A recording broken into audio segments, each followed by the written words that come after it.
Hello everyone, welcome you all to my YouTube channel. I am Megha. Today in the part 3rd of the chapter Sexual Reproduction in Flowering Plants, we will learn about female reproductive part, structure of megasporangium, development of female gametophyte and its structure. So let's start. Female reproductive part.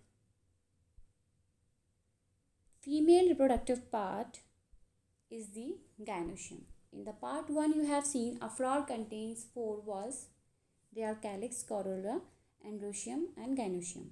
So gynoecium is the female reproductive part of the flower and its basic unit is carpel. Okay. Gynoecium is the female reproductive part. Remember this. Its basic unit is called carpel. Now carpel can be monocarpellary, bicarpellary, tri and multi. Mono means one carpel is present, bi two carpel are present, tricarpellary means 3 carpels. In multicarpellary you will find many carpels. Okay. Now multicarpel is divided into two, syncarpus and apocarpus. In syncarpus you will see fused carpels are there. Okay, syncarpus condition you will find fused carpels. So in figure A you will see these all are the fused carpels. In figure B you will find free carpels. Free carpels are there, we call it apocarpus. Syncarpus means fused carpels, apocarpus means free carpels. Example of fused carpels are papaver and solanum. In these flower you will find fused carpels. In michelia and rose you will find free carpels. Observe the rose flower. In the center you will find many free carpels are there. Okay. Now typical gynoecium contains 3 parts: stigma, style and ovary.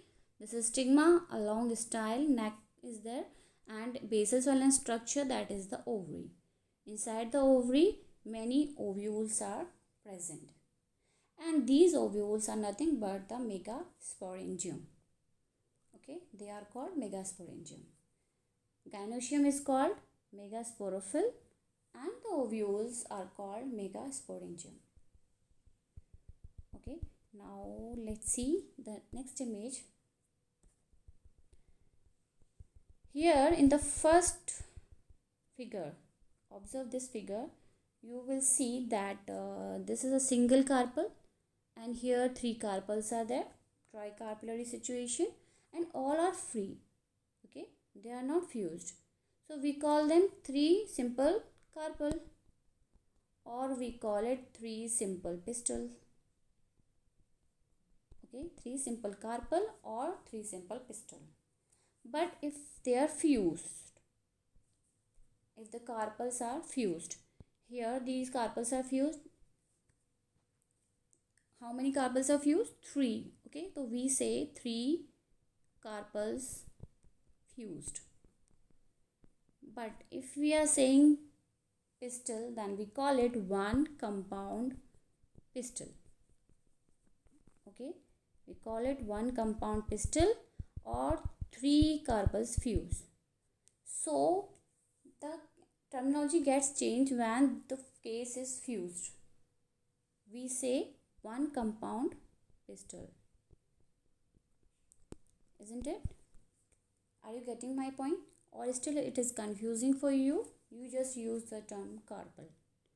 Okay, now move ahead. Let's see the structure of megasporangium. Structure of megasporangium. So where is the megasporangium found? It is inside the ovary. Okay, inside the ovary you will see megasporium, that is ovule. Now this ovule is attached to this ovary wall by the help of placenta. Okay, ovule is attached to the ovary wall with the help of placenta. Now if we see the structure of megasporangium, we will see a long stalk is there. This is the stalk which is called funicle, and a body part. This is the body part which contains 2 integuments, outer integument and inner integuments. Two integuments are there. Okay, these are the covering of the ovule which provide protection to the embryo. Embryo will form inside the ovule. This is the embryo sac. Okay, and inside the embryo sac, embryo is formed. So outer integuments provide protection to the developing embryo. And it has basal swollen structure which is called chalazial end, and a narrow opening is called micropylar end. Okay, basal swollen end is called chalazial end, and narrow opening is called micropylar end. Then in the center, parenchymatous tissue is present, that is called nucellus. Nucellus provide nourishment to the embryo sac. Okay, nucellus provide nourishment to the embryo sac. Okay, is it clear? Then this is the hilum. It is the point in the ovule by which the body of the ovule is connected to the funicle. This hilum mark you will easily observe in the gram seed. Okay, a dot is present in the seed of gram, that is nothing but the hilum. Now the structure which I had drawn over here is anatropous type of ovule. This type of ovule is upside down, or we can say it is inverted ovule. This ovule is anatropous ovule. Ovule is called megasporangium, which contains two integuments. Okay, what are the parts of ovule? It contains two integuments. It is bitegemic, which integuments are for protection. Then there is the hilum point, two ends, chalazial end and micropylar end, and in the center there is a nucellus tissue is present, and nucellus tissue contains megaspore, mother cell. Now about the placenta. What is placenta? Placenta is that part by which this ovule is attached to the ovary wall. Okay, this is the placenta. With the help of placenta, ovule is attached to the ovary wall.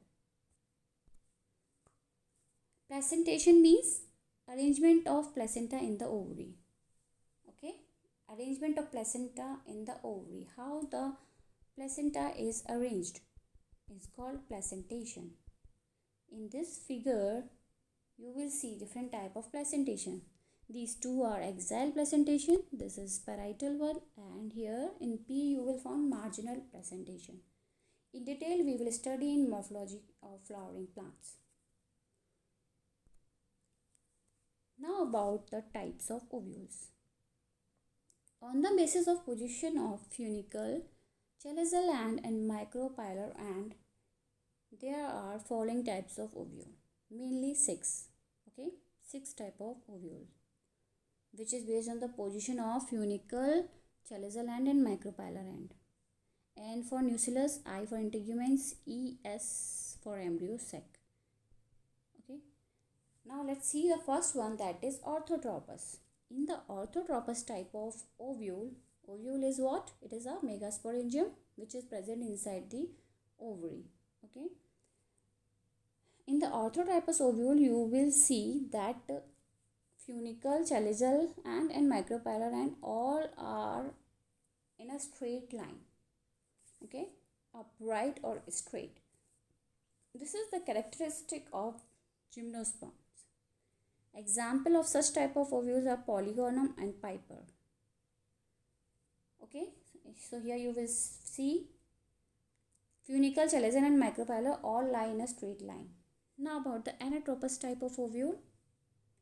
This type of ovule is inverted. Already we have seen this ovule. This is inverted ovule, and it is most common in angiosperm. Okay, this is the chalazial end, this is the micropylar end, and it is the inverted type of ovule. Example is Helianthus. Then is hemitropous ovule. In hemitropous ovule, you will see that micropylar and chalazial end, they are at 90 degree. They are making 90 degree to the funiculus. Okay, very easy. Example is Ranunculus. This is hemitropous ovule, in which the micropylar and chaliceal end are making 90 degree to the funiculus. Next is the campylotropous ovule. This is in the mid, or we can say it is between anatropous or hemitropous. In the hemitropous, you have seen that it is making 90 degree to the funiculus, whereas the anatropous is inverted. Now campylotropous is in between these two, anatropous and hemitropous. Examples are mustard and legumes. Then about the amphitropous ovule.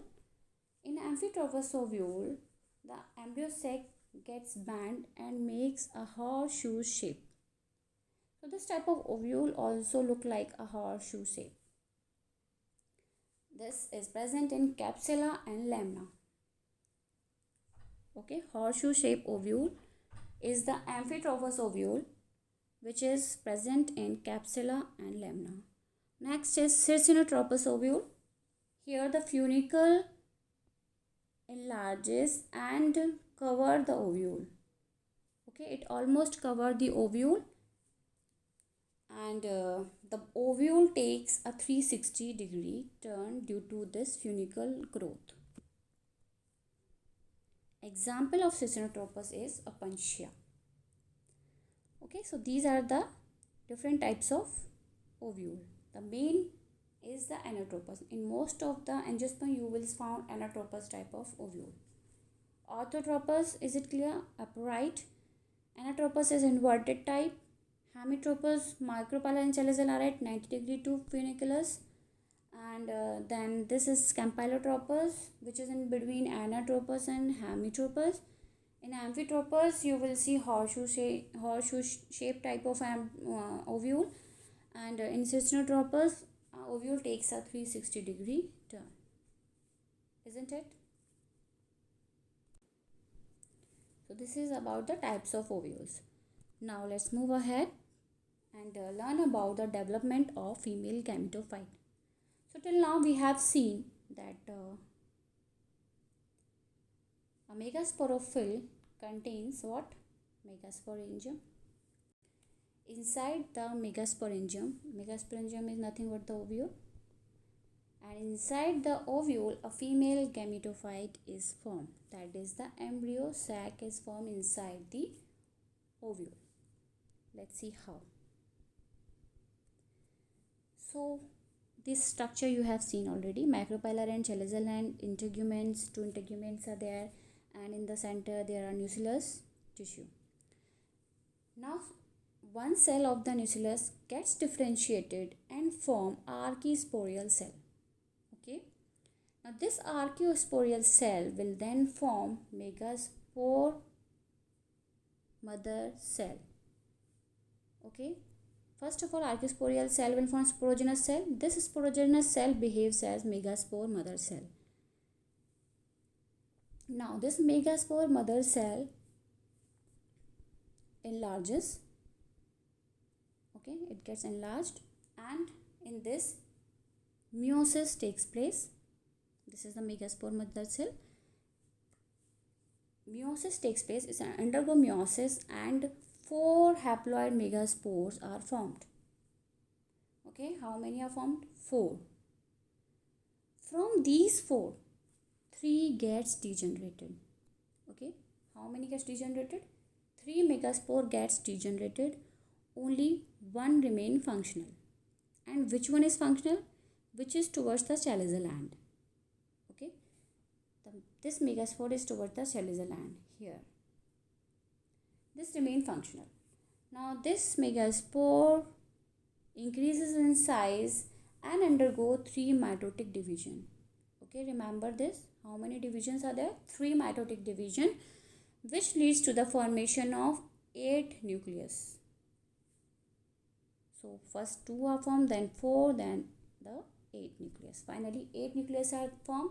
So this embryo sac is 8 nucleate. Remember this is very important from the examination point of view. 8 nucleate embryo sac. Okay. Now from these 8 nucleus, 3 nucleus move towards the micropylar end, 3 moves towards the chaliceal end, and 2 remain in the center. The one which moves towards the micropylar end will form synergids and egg. 2 synergids and 1 egg. 2 remain in the center which form polar nuclei, and which moves towards the chaliceal end, they forms antipodal cells. Towards the micropylar we have 2 synergid cells, 1 egg cell. In the center there are 2 polar nuclei, and towards chaliceal end there are 3 antipodal cells.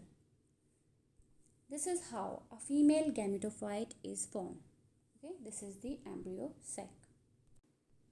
This type of embryo sac is called polygonum type of embryo sac. Now the reason is, there is one scientist, Hofmeister, who has seen this embryo sac first time in the Polygonum plant.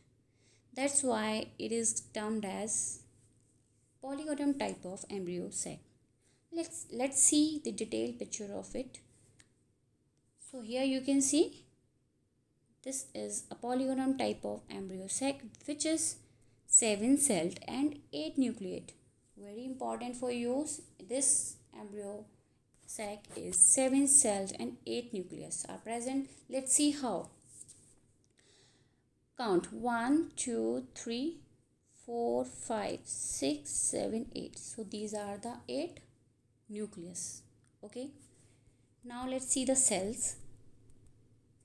3 antipodal cells, 2 synergids, 1 egg, and this is the 1 central cell.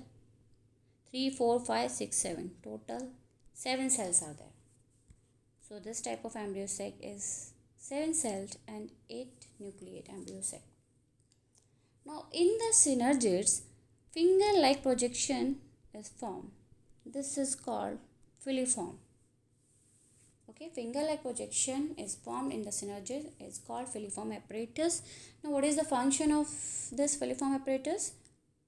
It helps in the absorption and transportation of nutrients.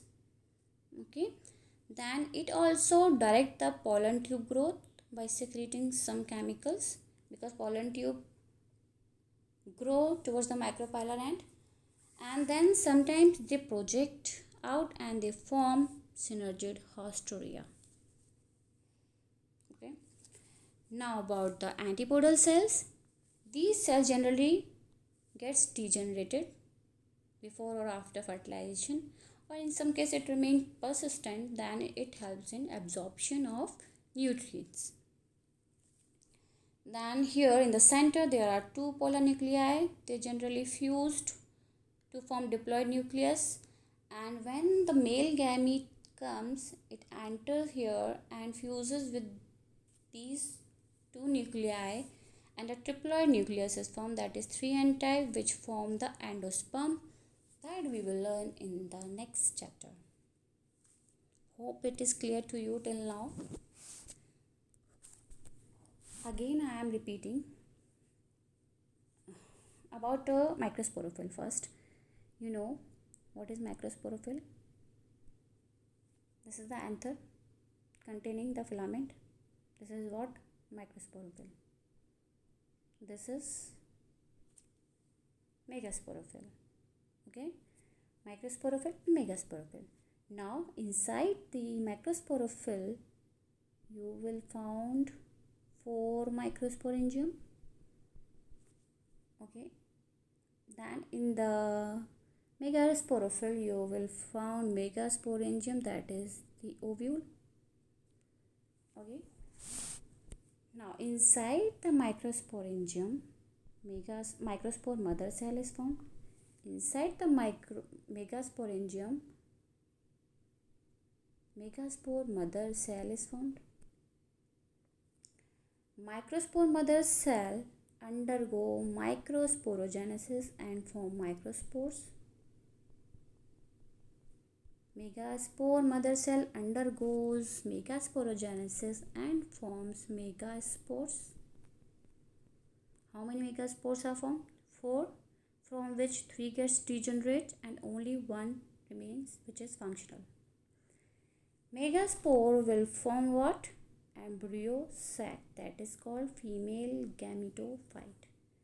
Microspores forms pollens. Pollens are the male gametophyte. Okay, the difference is clear. So this is all about part third. Thank you guys for watching my lecture. I want your valuable feedback. Please subscribe to my channel and hit the bell icon to get the updates. Good luck.